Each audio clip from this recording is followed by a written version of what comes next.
by mathematical induction 10 power n plus 1 minus 9 minus 10 power 81 is an integer. तो आप भी ये mathematical induction के जरिए आप साबित करेंगे कि ये integer है. So to prove r n equal to 1, n की जगह 1 put करें, so we get 81 power 81, that is 1, so 1 is an integer. Suppose it is true for n equal to k, say ये n equal to k के लिए true है बेटा. That is इसमें से n की जगह आप k put कर लेंगे. सही? जो कि वन एक्सप्रेस ये इक्वेशन 1 हो गया. Now to prove r n equal to k plus 1, इसमें आप इनकी जगह k प्लस 1 पुट कर लें. अब यहां देख लें ये k प्लस 2 हो जाएगा 10 और k प्लस 2. अब क्योंकि हम इसमें से इक्वेशन 1 यूज करेंगे तो उसके लिए मैंने 90k प्लस 100 ये 8 और सब्ट्रैक्ट कर लिया और ये वाला है -9k -9 -10. So that will be -90. अब मैंने इसको थोड़ा ऑर्डर में लिख लिया. तो इसमें से अगर आप देख लें 10 कॉमन हो गया. अब 90k minus 9 is 81k, 100 minus 19 is 81. अब मैंने एलसीएम स्प्लिट कर लिया इन दोनों के. तो अगर आप देख लें this is an integer using equation 1. अगर आप देख लें और यहाँ 81 कैसे लोगे तो ये भी आपके पास एक इंटीजर है. So that is equal to integer, therefore true for n equal to k for plus 1, hence by mathematical induction it is true for all positive integer. Sorry. अच्छा, question number 15. Show that 5 is a factor of 3 power 2n minus 1 plus 2 power 2n minus 1 where n is any positive integer. Factor या multiple इसका मतलब कि that will divide the given factor. यानी 5 इसका factor मतलब ये है कि इसको divide करेगा. Now to prove r n equal to 1, तो n की जगह आप 1 पुट कर लें. तो 1 पुट के 5 आ गए तो आंसर 5 का मतलब है कि 5 divide 5 in 5 is a factor of 5. Second से suppose it is true for r n equal to k बस. तो n की जगह k आप पुट कर लेंगे. So 5 is a factor of 3 power 2k minus 1 plus 2 power 2k minus 1 is equal to 5 to multiply of 5. Yeah, that will divide 5. Say this is equation 1. Now to prove r n equal to k plus 1, we have to show that 5 is a factor of this. यानी अगर आप n की जगह k plus 1 put कर लेंगे तो यहाँ n की जगह आप k plus 1 पुट कर लें. ये जो आपके पास है ये आपने कैसे आप साबित करेंगे कि 5 इसका फैक्टर है. अब यहाँ देख लें इसके साथ 2 मल्टीप्लाई तो 2k plus 2 2k plus 2 minus 1. तो मैंने 3 power 2k minus 1 अलग लिख लिया और ये 3 स्क्वायर आ जाएगा क्योंकि बेसिस है तो पावर एड होगा वापस आपको ये मिलेगा. यहाँ भी मैंने इस तरह किया 2 power 2k minus 1. अब ये 9 आ गया और ये 4. अब इक्वेशन 1 को यूज करने के लिए मैंने 9 into 2 power 2k minus 1 8 और सब्ट्रैक्ट कर दिया. तो 8 भी हो गया सब्ट्रैक्ट. अब इसमें से 9 कॉमन है और -9 plus 4 क्योंकि कोएफिशिएंट -9 और इसका कोएफिशिएंट 4 है तो -5. अब ये क्या है यूजिंग 1 5 क्यूब अगर आप देखें तो यहाँ देखते हैं 5 यहाँ भी 5 तो 5 कॉमन है. तो क्या ये मल्टीपल ऑफ 5 का मतलब है divisible by 2. So this show that 5 is a factor of this.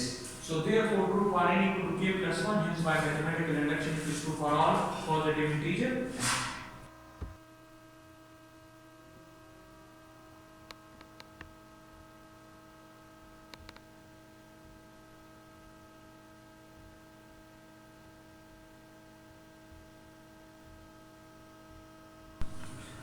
अच्छा, नेक्स्ट टॉपिक है binomial theorem.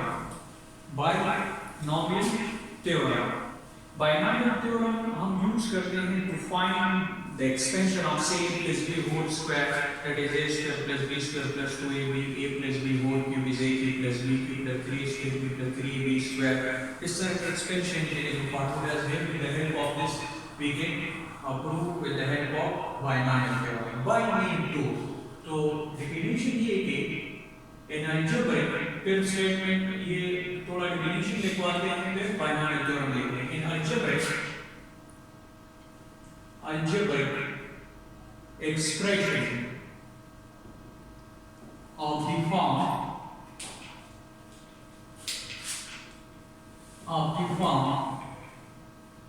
e plus b is called binomial. By mean 2 binomial and the extension of e plus b power n into the power of a and b is called binomial theorem.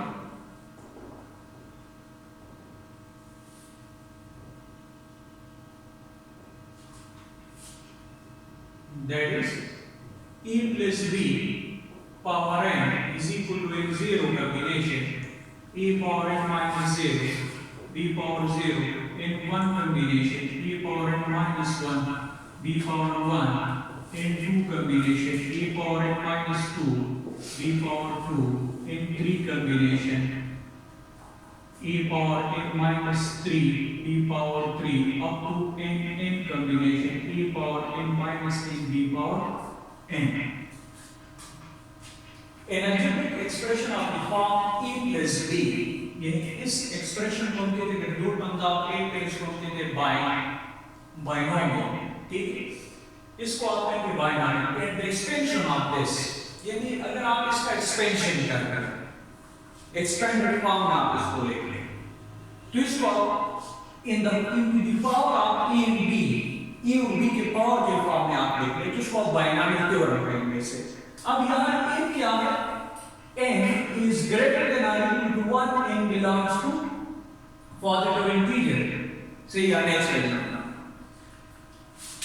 that is now binomial theorem क्या है, e plus b power n is equal to in zero combination a power n minus 0 b power 0, in one combination a power n minus 1 b power 1, in two combination a power n minus 2 b power 2 plus in three combination a power n minus 3 b power 3 plus and so on up to n a power n minus 1 b power n है।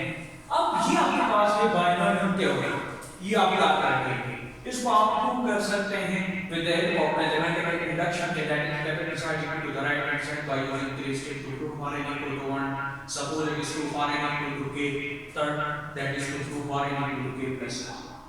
अब यहां देख लें इसमें ये n0 n1 n2 up to nn, इसको आप कहेंगे बाइनोमियल कोएफिशिएंट, इसको आप क्या कहेंगे, बाइनोमियल कोएफिशिएंट। इंस्टीट्यूट के लिए इंपॉर्टेंट है, दैट इज बाइनोमियल कोएफिशिएंट।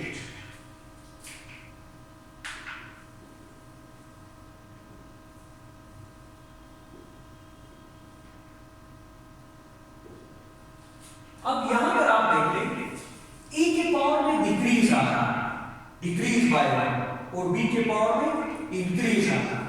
ये यहां देखिए power of e decrease by 1 and power of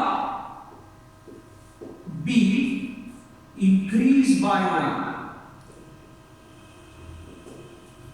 इसमें ये आ गया कि बाइनोमियल में जो फर्स्ट है इसका पावर डिक्रीज बाय 1 होगा और b का पावर इंक्रीज बाय 1 होगा। आप देख लें n minus 0 n minus 1 n minus 2, तो e का पावर डिक्रीज बाय 1, b का power b power 0 b power 1 b power 2 b power 3 up to b power n, the power of b increase by 1। अब अगर आप देख ले से अगर आप इसकी पावर को आप 8 कर लें so we get n, इसको आप 8 करें we get n, इसको आप 8 करें we get n, इसके एक्सपोनेंट को आप 8 करें इसके एक्सपोनेंट को आप 8 करें we get n।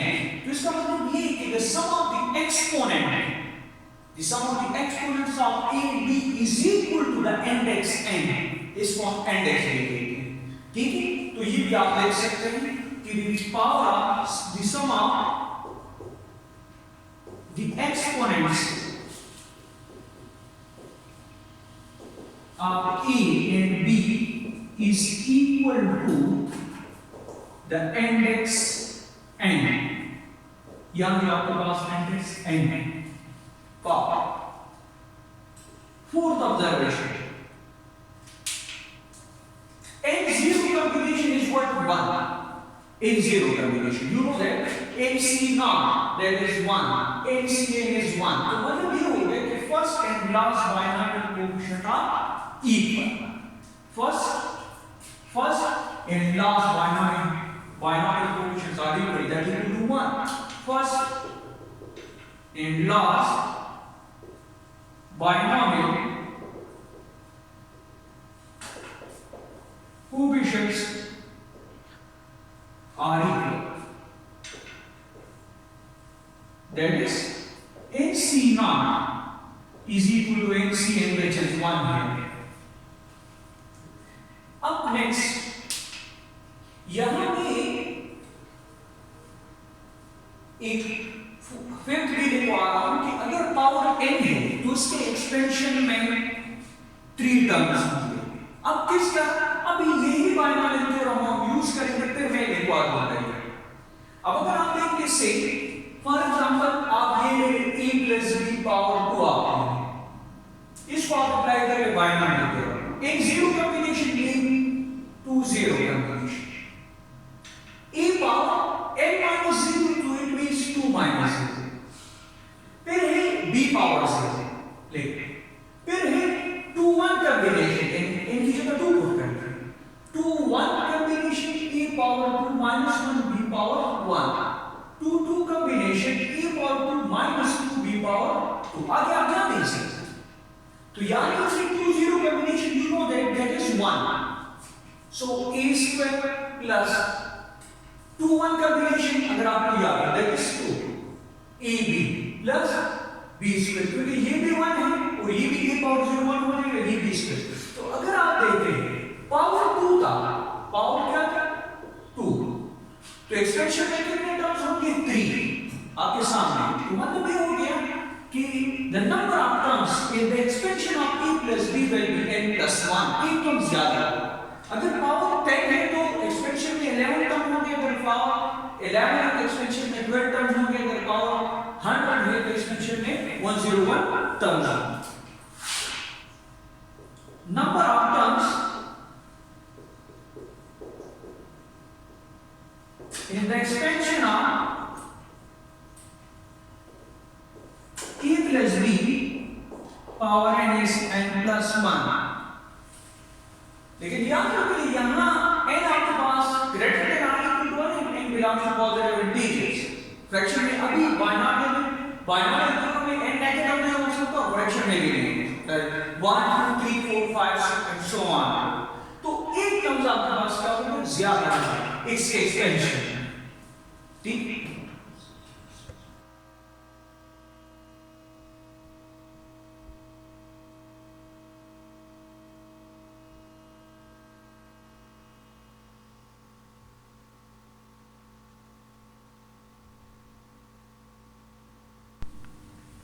अच्छा, question number 1 extend by using binomial.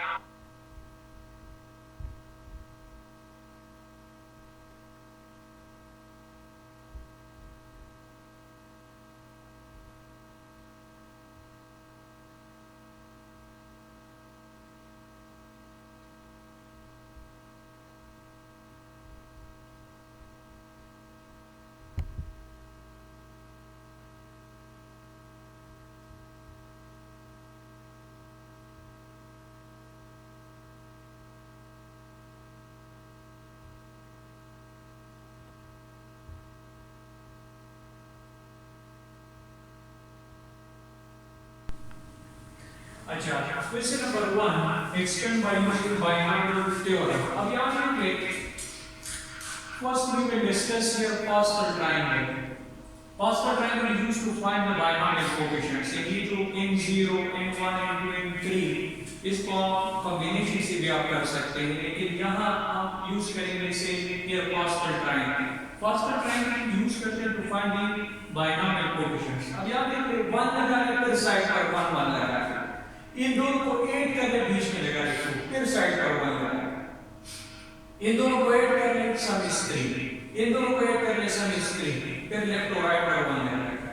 फिर इन दोनों को ऐड कर ले 4, इन दोनों को ऐड कर ले 6, इन दोनों को ऐड कर ले 4, फिर लेफ्ट राइट पर 1 लगा. बेटा अब इन दोनों को ऐड कर ले 5, इन दोनों को ऐड कर ले 10, इन दोनों को ऐड कर ले 10, इन दोनों को ऐड कर ले 5, फिर लेफ्ट राइट पर 1 लगा। तो ये आप यूज करेंगे to find the binomial coefficients. अब यहां देख ले, इसमें हम यूज करेंगे x square minus 1 upon y power 4। Binomial के बारे में डायग्राम क्या है, हम n0 सो 4 0 कैलकुलेशन, फिर है a power n minus 0, a क्या है x square power n minus 0, it means 4 minus 0 minus 1 minus 1 for y in b, so b power 0 फिर for 1 combination a power 2 क्या होगा n minus 1 होगा, तो 4 minus 1। तो अगर आप देख ले फर्स्ट के पावर में डिक्रीज आएगा और सेकंड के पावर में इंक्रीज आएगा, तो 4 आप जाएंगे इनके पावर 4। अब यहां देख ले, इसके लिए हम यूज करेंगे पास्कल ट्रायंगल इनके। अब देखते हैं पावर 4 है, तो आप यहां आ जाएंगे 1 के बाद जो 4 आएगा, तो ये बाइनोमियल कोएफिशिएंट आप यूज करेंगे, यानी 4 0 की जगह आप यूज करेंगे 1, 4 1 की जगह आप यूज करेंगे 4, 1 के बाद जो 4 होगा, अगर 4 पावर 4 है तो आप 1 के बाद लिखेंगे कहां 4 है यहां, तो ये सारे बाइनोमियल कोएफिशिएंट्स हैं। तो यहां देखिए 4 0 की जगह 1 लिखेंगे, फिर 4 1 की जगह वहां देख ले 4 है, फिर 4 2 की जगह 6, 4 3 की जगह 4 और 4 4 की जगह 1 आप यहां लिखेंगे। ठीक, अब यहां देखिए इसको आप सिंपलीफाई कर सकते हैं, स्क्वायर पावर 4 है तो ये 8 हो जाएगा, ये आपके पास 6 हो जाएगा क्योंकि यहां से 3 आएगा और ये -1 पावर y आ जाएगा, फिर ये x स्क्वायर पावर 2 होगा, सो 4 आ जाएगा यहां, फिर x स्क्वायर आ जाएगा, फिर 1 यहां से भी 1 आएगा, ये भी 1 होगा, तो ये पावर इवन है तो नेगेटिव को पॉजिटिव करेगा, दैट इज रिक्वायर्ड आंसर। अब यहां देखिए से एक टॉपिक और भी यहां एक्सप्लेन कर लेते हैं कि अगर आप देख ले ये बाइनोमियल कोएफिशिएंट्स है 1 4 6 4 1, ये बाइनोमियल कोएफिशिएंट्स है, अगर पावर आपके पास क्या है 4। अब अगर आप इन दोनों को ऐड, सब बाइनोमियल कोएफिशिएंट्स को अगर आप ऐड कर लें, सो 1 + 4 is 5, 5 + 6 is 11, 11 + 4 is 15, 15 + 1 is 16। तो अगर आप देखें इसका सम 16 है, अगर मैं 2 पावर 4 ले ले तो वो क्या होगा 16। तो मतलब ये हो गया कि बाइनोमियल कोएफिशिएंट्स के सम फाइंड करने के लिए हम ये यूज करेंगे 2 पावर n, यानी अगर आप सिंपल से लिखें the sum of binomial coefficients in the expansion of e minus b power 3 is the sum of binomial coefficients, so 2 power 3 आप लेंगे, so 2 power 3 is 8, 16 से 32 be 9, तो वो क्या होगा 8। तो ये आप यूज करें, ये भी कोई वो नहीं है पावर आते हैं 2 पावर 3, अगर पावर 6 है तो 2 पावर 6, यानी उस बाइनोमियल कोएफिशिएंट्स का सम। अगर आप यहां देख कर सही, अगर आप चेक करना चाहते हैं सिर्फ पावर आपके पास 3 है तो 2 पावर 3 is what 8, तो 1 + 3 + 3 6, 6 + 2 is 8, तो आपके पास हम क्या 8 है कि नहीं, तो ये आप यूज करेंगे to find the sum of binomial coefficients. अच्छा, तो ये टॉपिक हम एक्सप्लेन करेंगे एमसीक्यूज के लिए कोड है, ठीक है एक्सप्लेन। अच्छा, नाउ क्वेश्चन नंबर 2, इसके लिए आप जनरल टर्म यूज करके dr + 1 जनरल टर्म्स फाइंड करने के लिए आप यूज करेंगे r कॉम्बिनेशन है पावर माइनस r b और r is less than or equal to n, ध्यान रखें। क्वेश्चन ये है to find the third term in this expansion, इसकी एक्सपेंशन आप करेंगे तो इसका थर्ड टर्म हम फाइंड करेंगे, क्या थर्ड टर्म हम फाइंड करेंगे।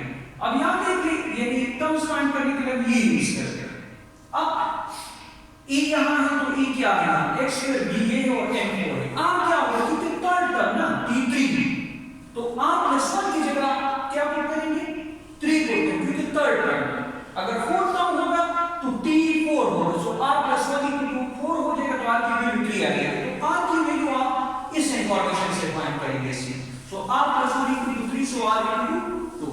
अब इसमें आपको एलिमिनेट करना है n r combination a power minus r b power r, तो 4 2 combination is x square और 4 minus 2 real after Q। तो ये हो गया आपके पास थर्ड टर्म। अब यहाँ एक टॉपिक में एक्सप्लेन करता हूँ, एक टॉपिक कि मिडिल टर्म क्या होगा, यानी एक एक्सपेंशन होगा बाइनॉमियल, उसका मिडिल टर्म हम किस तरह फाइंड करेंगे, उसके कितने मिडिल टर्म होंगे। अगर if n is even, अगर n even है, यानी for example if n is even, तो देन मिडिल टर्म क्या होगा, मिडिल टर्म एक होगा। वो क्या होगा, यहाँ मैं लिखता हूँ दैट इज n plus 2 और 2, ये होगा, या कैसे। अब अगर आपके पास n की वैल्यू से आप ले लेते हो n2 है, तो एक्सप्रेशन में कितने टर्म्स होंगे, अगर पावर को एक्सप्रेशन में 3 टर्म्स होंगे कि नहीं, यानी से t1 t2 और t3 3 टर्म्स होंगे। अब इसका मिडिल टर्म ये है कि नहीं, this is the middle term,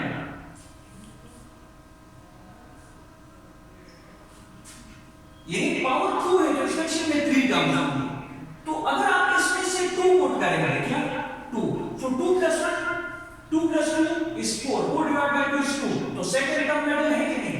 तो जब n इवन होगा तो उसका एक मिडिल टर्म होगा, और अगर if n